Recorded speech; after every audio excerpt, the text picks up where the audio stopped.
Hai teman-teman Prop2Go API, welcome to Lelang Cesi dan Cuan Podcast bareng aku Amelia Marda dan Bapak Frans juga. Wah, senang banget bisa nemenin lagi sampai episode keberapa nih? Episode 9, ya ampun. Pokoknya teman-teman Prop2Go harus tetap nonton di YouTube, di TikTok ataupun di Instagram. Nah, episode kali ini bakal seru banget karena kita akan jawabin pertanyaan teman-teman Prop2Go API nih yang ada di TikTok ataupun yang ada di YouTube. Karena ini sempet rame banget ya, seru banget. Banyak banget opini yang beredar di sana. Kalau misalkan lelang itu kayak gini, Cesi ini kayak gini. Nah, di episode kali ini kita akan meluruskan opini tersebut jadi fakta ya. Jadi akan dijawab sama Bapak Frans. Oke Pak? Oke. Kita mulai, banyak pertanyaan nih yang masuk. Kita mulai dari pertanyaan pertama nih Pak. Oke. Nih. Ya, kita nggak akan munculin namanya kok, teman-teman tenang aja. Yeah. Ya, kalau hutang dialihkan, apakah jaminan juga sekaligus dialihkan? Begitu Oke. Pak pertanyaannya. Kalau hutang dialihkan, apakah jaminan sekaligus dialihkan? Oke. Ya. Jadi teman-teman mengingatkan kembali bahwa kita dalam, ini Cesi berarti nih, pertanyaan dia Cesi ya. Ya. Kalau Cesi itu adalah pengalihan piutang ya teman-teman ya. Iya. Jadi bukan pengalihan hutang tetapi pengalihan piutang. Nah karena kalau hutang itu melekatnya di debiturnya. Iya. Kadang-kadang kita bisa hutangnya di take over gitu ya. Nah tapi ini pengalihan piutang jadi melekat ke krediturnya. Nah jadi pertanyaannya, jika piutangnya beralih, Ya. apakah jaminannya juga beralih? Ya. Nah, untuk teman Prop2Go API yang bertanya ini, mungkin juga boleh diperjelas maksud dari jaminan yang beralih ini dalam hal apa? Apakah dalam hal berkasnya saja? Okay. Atau artinya, apakah kepemilikannya juga ikut beralih, berpindah atau berubah atau balik nama? Okay. Nah ini nanti teman-teman yang bertanya hal yang sama mungkin boleh diperjelas. Tapi saya akan menjawab dari dua sisi itu. Oh itu beda ya Pak ya? Beda. Jadi balik lagi, ketika piutangnya sudah beralih dari kreditur pertama kepada berikutnya, Okay. atau dari sebelumnya kepada yang baru, maka berkasnya juga akan ikut beralih dong, jaminannya itu, berkas jaminannya. Saya ilustrasi ya, misalkan teman-teman ingat kita nih datang ke bank nih. Iya. Untuk apa? Untuk pinjam uang. Karena mau buka bisnis, memperbesar bisnis dan lain sebagainya. Dan kita bawa agunan. Dan agunan ini kan dalam bentuk apa? Bukan dalam bentuk anak kunci kan? Pak, ini agunan atau jaminan nih? Sama atau beda nih Pak? Sebenarnya yang tepat kalau teman-teman perbankan itu Okay. ngomongnya adalah agunan. Oke, agunan. Bukan jaminan. Iya. Ya. Kalau kita awam umum biasanya ngomong jaminan-jaminan gitu ya. Tapi sebenarnya yang tepat adalah agunan. Oke. Nah, istilahnya. Nah, nanti teman-teman cari sendirilah bedanya agunan jaminan apa. Gak diperjelas di sini. Iya. Nah, jadi agunan ini bukan berarti anak kunci ya. Iya. Misalkan Amel Bang, Mel pinjam uang dong gitu kan. Iya. Nih agunan saya adalah anak kunci kan, gak gitu. Pasti sertifikatnya saya bawa. Oke. Sertifikat bersama dengan berkas-berkas terlampir lainnya yang memang diminta sama pihak bank atau kreditur gitu ya. Iya. Nah, kemudian akhirnya kan dipasangkan hak tanggungan. Kemarin kita udah jelasin tuh. Iya. Ya kan? Saya pemberi hak tanggungan, saya debitur, Amel bank ya, Amel menjadi pemegang hak tanggungan. Iya. Nah, kemudian berarti Amel yang pegang piutang. Iya. Saya berhutang sama Amel, saya punya hutang, Amel mencatatkan sebagai piutang gitu ya. Nah, ketika terjadi transaksi Cesi, piutangnya beralih dari Amel kepada pihak lain. Oke. Secara hukum sah gitu ya. Ini hanya masalah administrasi saja yang memang sudah diakui oleh negara dan memang negara yang mengatur gitu. Nah, kemudian pertanyaannya tadi, bagaimana dengan, kalau teman-teman mungkin bahasanya jaminan. Iya. Bagaimana dengan agunannya? Apakah langsung flip berubah nama? Kalau itu pertanyaannya. Tapi bisa juga saya memahami dari sisi ini berkasnya gimana? Beralih apa enggak? Kan gitu ya. Oke. Nah, kita bahas dulu dari sisi berkasnya. Otomatis dokumennya yang tadinya Amel pegang karena Amel adalah krediturnya harus pindah tangan juga dong. Iya pasti. Kan sudah beralih piutangnya. Iya. Krediturnya sudah yang baru. Ngapain juga kreditur yang udah nggak ada hubungannya, bahkan status yang orang lama tadi atau bank tadi udah bukan lagi disebut sebagai kreditur kalau sudah piutangnya beralih. Iya. Ya kan? Nah, karena udah nggak ada hubungannya, ya ngapain juga dia pegang berkasnya. Udah nggak ada urusan. Iya. Jadi yang beralih sebenarnya apa?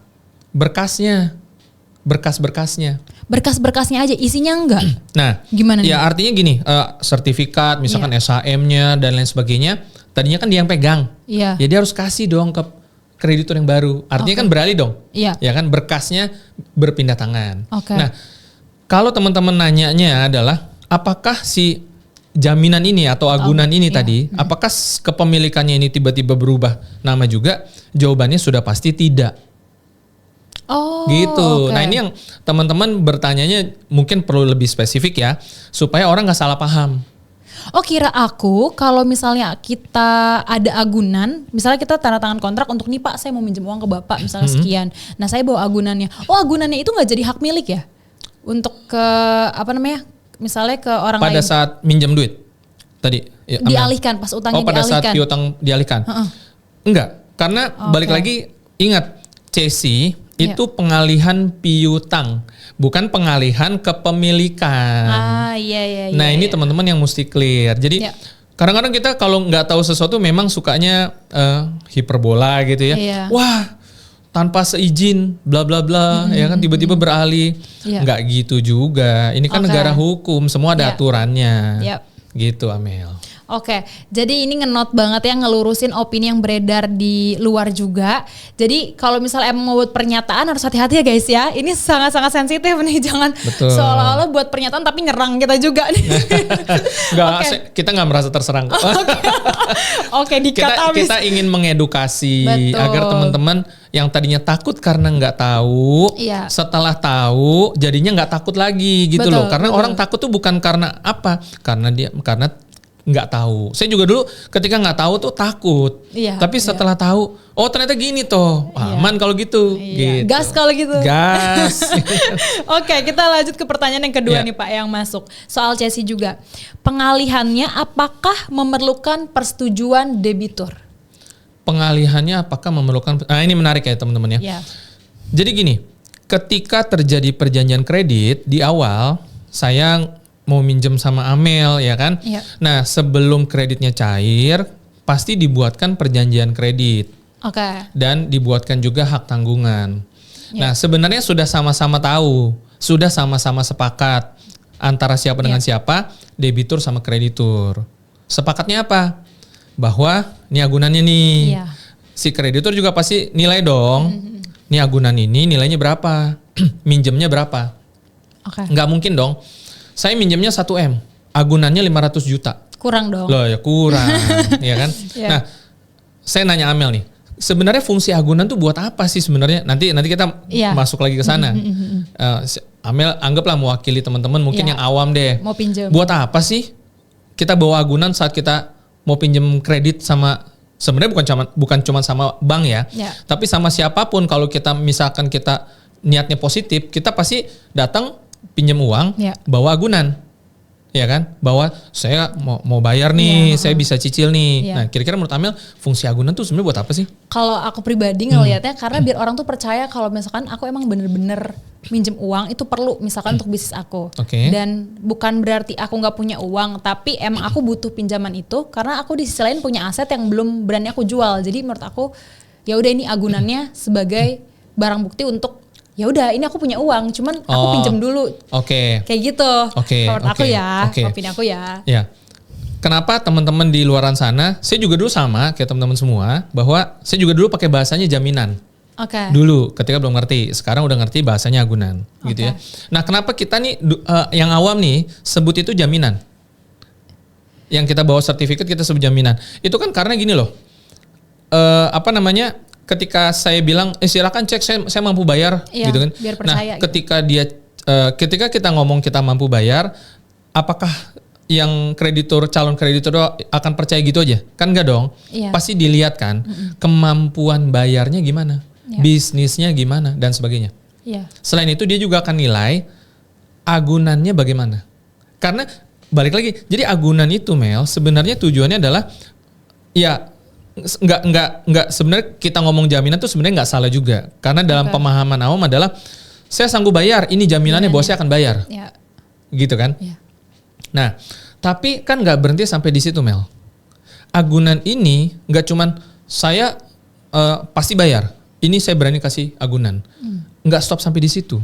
harus disahkan secara undang-undang, diakui oleh negara, dan sifatnya itu harus mengikat.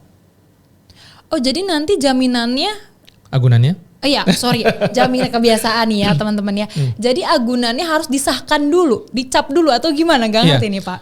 Disahkan dengan hak tanggungan, gitu. Jadi si perjanjian kredit ya, disebut perjanjian kredit, bahwa kedua belah pihak sepakat.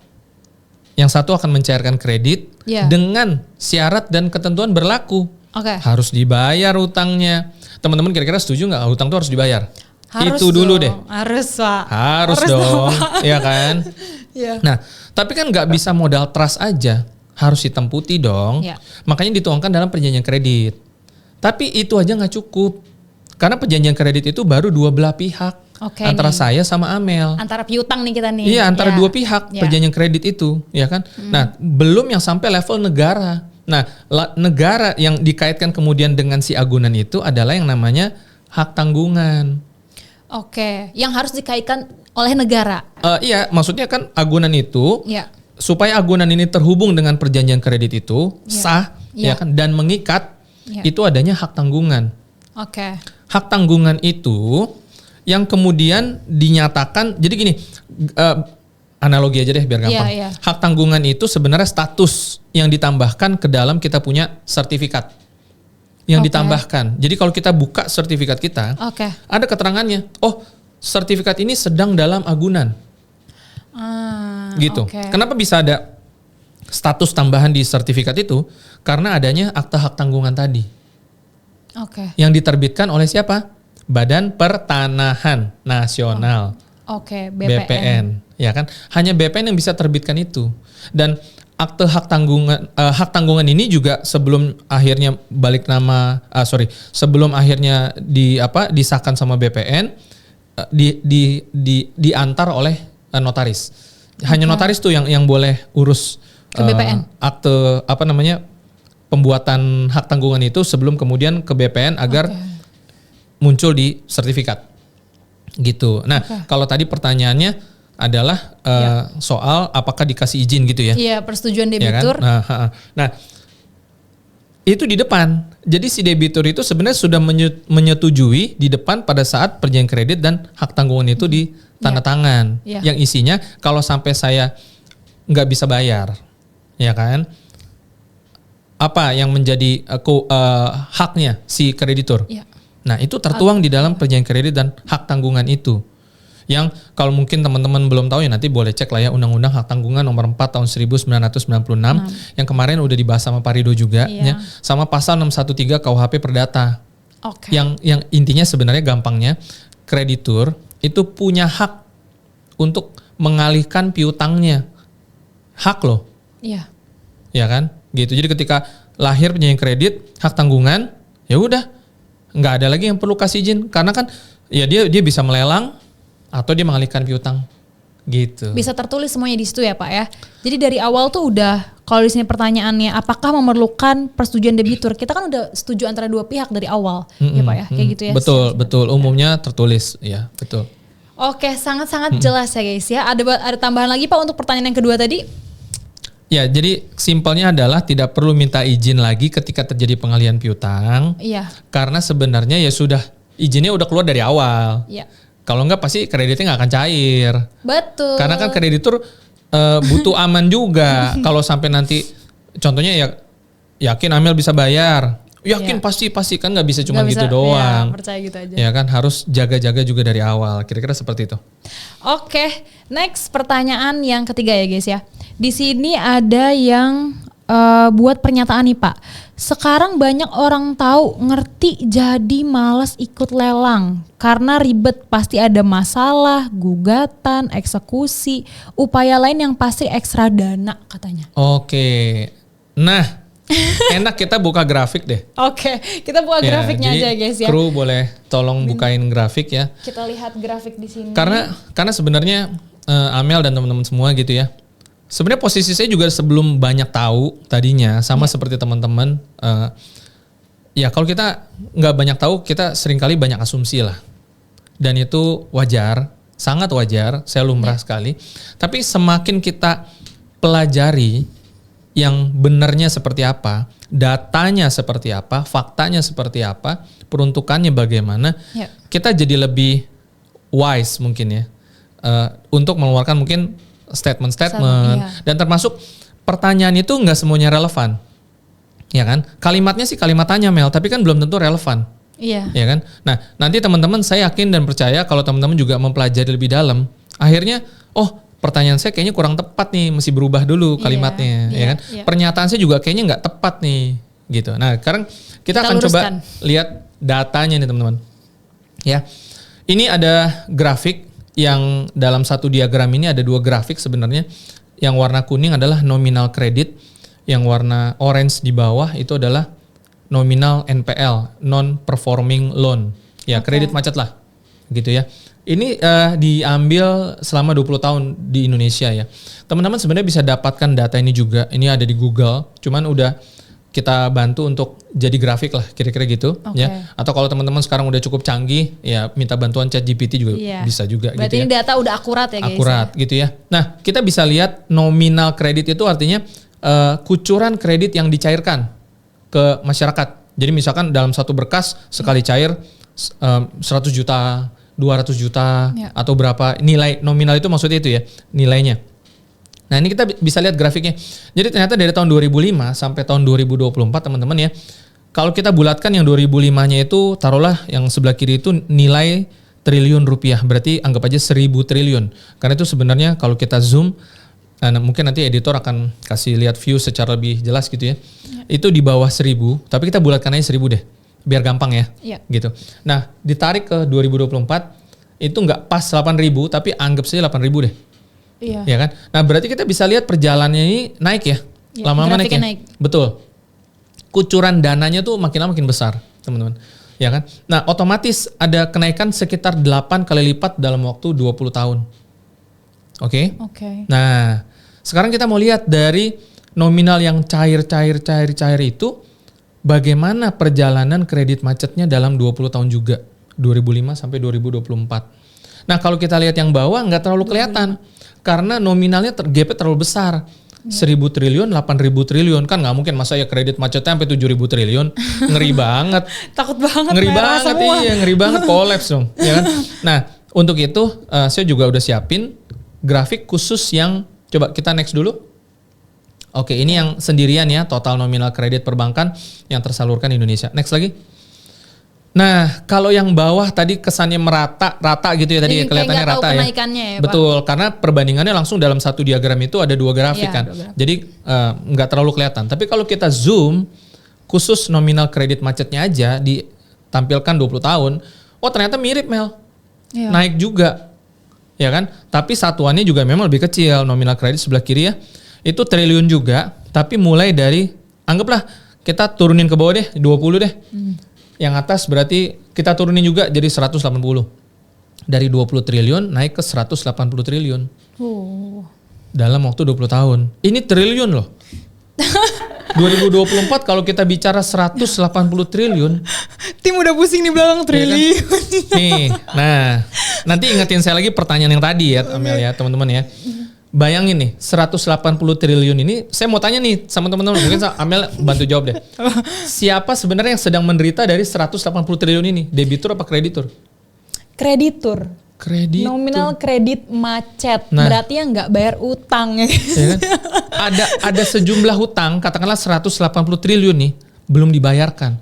Jadi pada saat kondisi angka ini tercetak, pertanyaannya yang teman-teman mungkin boleh jawab gitu ya di sosial media kita. Siapa yang lagi menderita? Apakah cuma si debitur aja? Yang katanya, debitur nih lagi susah nih. Iya ada pernyataan itu tuh Pak. Kasihan Pak, debitur lagi susah. Nah, kira-kira si kreditur juga lagi susah nggak nih 180 triliun nih? Bener nggak? Iya. Ya kan? Nah, jadi arahnya ke sana, ya kan? Nah, coba di-remind lagi tadi pertanyaannya yang ketiga itu Mel. Yang sekarang banyak orang tahu ngerti jadi malas ikut lelang karena ribet, pasti ada masalah, gugatan, eksekusi, upaya lain ekstra dana nih yang paling parah. Ya. Pertama jawaban saya adalah kalau bicara lelang dan cesi, itulah kenapa Prop2Go API akhirnya tampil di depan. Oke. Ya, supaya membantu membuat para pembeli, investor membeli sesuatu, lelang dan CC, ya, invest itu menjadi lebih mudah, lebih nyaman. Ya. Sama kayak misalkan teman-teman beli saham, kalau nggak ada platformnya coba bayangin, gue harus beli kemana nih kira-kira kan gitu ya. Reksadana nggak ada platformnya, ya kan. Justru Prop2Go API datang nih menjadi satu platform yang membuat jadi lebih mudah. Ya. Itu yang pertama, jawaban paling gampangnya ya dari sisi marketing nih. Ya. Nah, tapi dari sisi yang lain teman-teman, ini salah satu data yang teman-teman mesti lihat, ya kan. 180 triliun ini harus di recovery. Karena gini Mel, konsep daripada lelang dan CC sebenarnya adalah bagaimana caranya agar 180 triliun ini bisa ke recovery. Recovery itu artinya turun lagi. Iya. Supaya apa? Ketika terjadi lelang dan CC, kreditor itu punya uang masuk lagi. Oke. Katakanlah sejumlah 180 triliun, yang kemudian nilai 180 triliun ini bisa untuk di spending lagi ke masyarakat dalam bentuk kredit. Oke. Dan ingat, perbankan khususnya yang memang kerjaannya memang menyalurkan kredit gitu ya, uang yang ada di perbankan kan bukan cuman uangnya si milik si perbankan itu, tapi kan ada nasabah-nasabah di dalamnya, ya kan? Kenapa kita dapat berapa sih bunga bank misalkan 2% mungkin, deposito berapa gitu ya? Karena bank ini menyalurkan kredit. Kita semua tahu dong kredit berapa bunganya kan? Ya memang agak tinggi ya. Ada yang 7%, ada yang 8% setahun, ada yang simple. Bunga kredit pasti lebih tinggi daripada bunga deposito. Pasti lebih tinggi daripada bunga tabungan reguler. Betul nggak? Iya. Ya kan? Kalau nggak dari mana bisa dia bayar itu loh? Bunga-bunganya itu tadi, bunga deposito, bunga apa segala macam.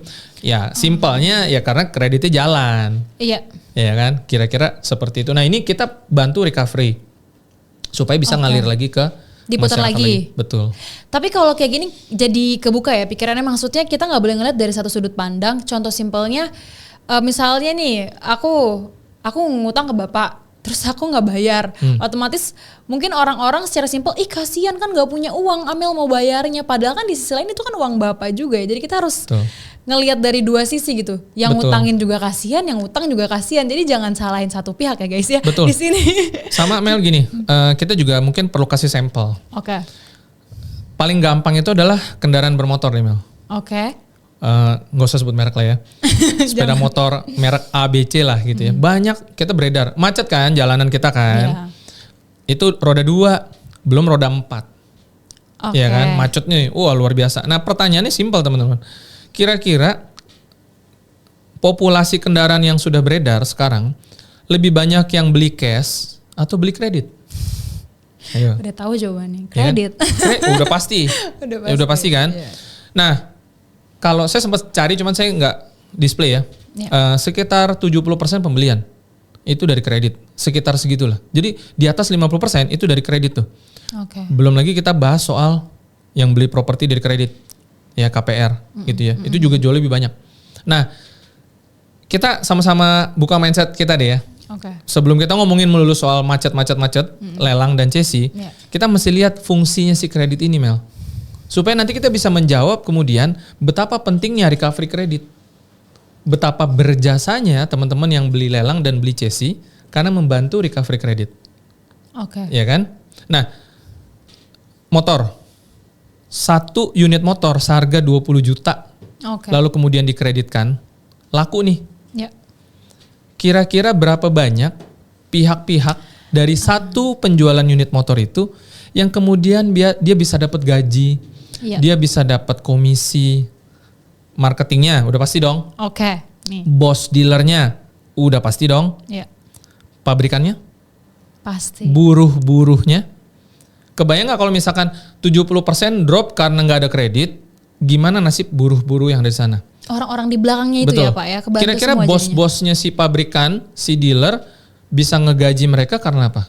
Karena penjualan dong Mel. Iya. Jadi ini sangat ngebantu gitu loh. Iya, perputaran bisnis. Perputarannya, betul. Ya kan? Kita memang tidak bahas dari sisi pro dan kontra tentang kredit, artinya itu subjektif ya. Kalau teman-teman gak suka kredit, kita gak bilang teman-teman harus ambil kredit. Tapi ekonomi membutuhkan itu, ya kan? Bagus kalau teman-teman powerful ya, bisa beli sesuatu cash, bagus. Tapi ingat ekonomi faktualnya kalau nggak ada kredit gimana nih 20 tahun ini kita bisa lihat datanya kan. Ya kan? Jadi efek samping daripada kredit ya ini, nominal kredit macet dalam 20 tahun ternyata sejalan berbanding lurus Mel. Sama yang tadi tuh sampai 8.000 triliun. Memang gapnya jauh ya, 180 triliun banding dengan 8.000. Tapi kan grafiknya kan berarti kan naik juga gitu loh.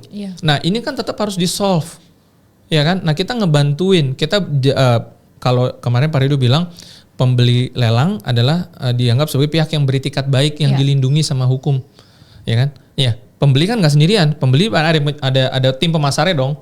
Ya kita berada di pihak pembeli sebenarnya. Gitu. Nah balik ke pertanyaan yang tadi. Nggak ribet sebenarnya, mungkin kitanya belum tahu dan kita belum menemukan platform yang tepat agar kita bisa beli dan kalau Pak Rido bilang santai nih. Sekarang kita belinya santai karena ada PropToGo ada PropToGo, gitu loh.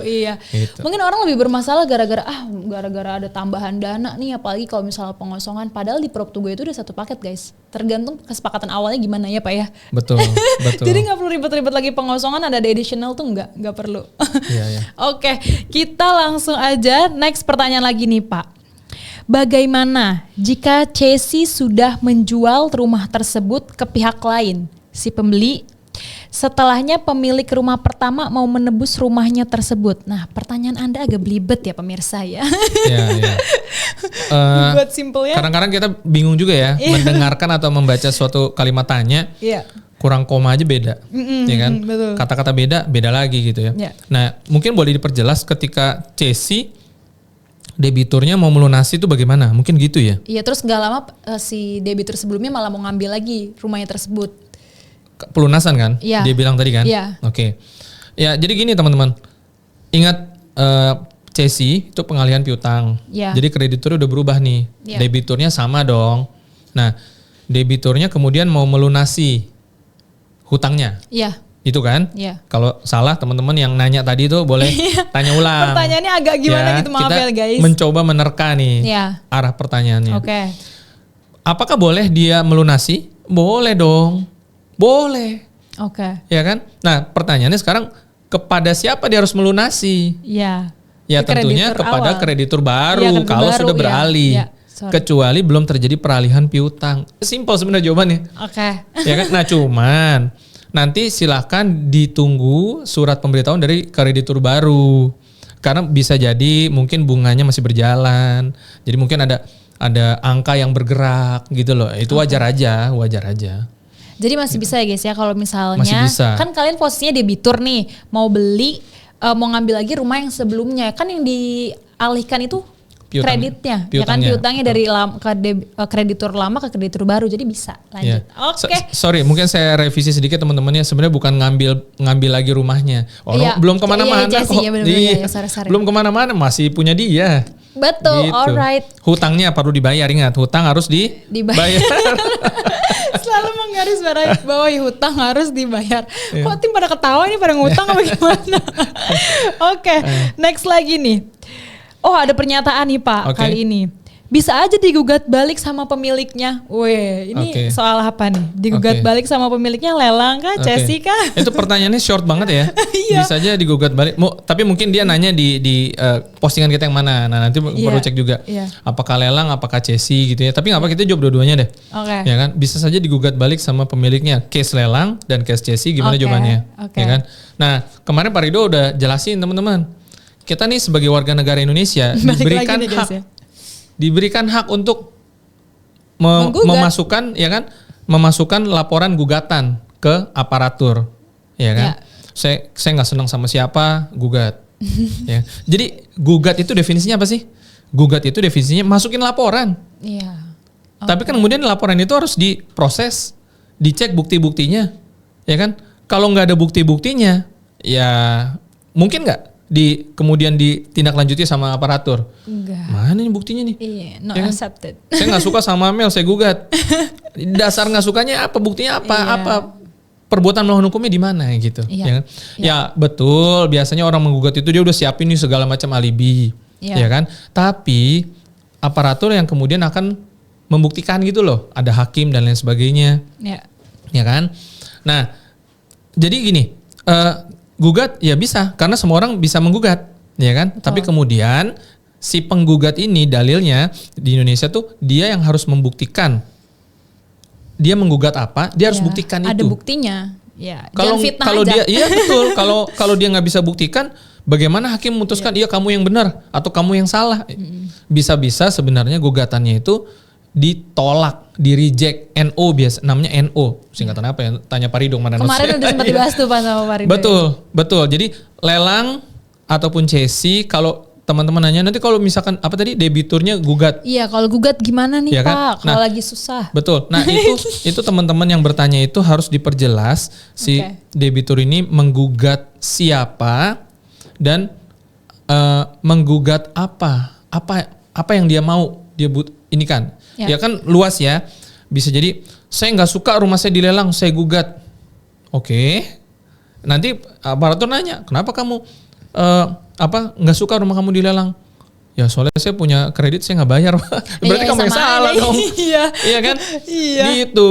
Ya jadi harus jelas. Saya nggak suka Amel menang lelang. Loh kenapa?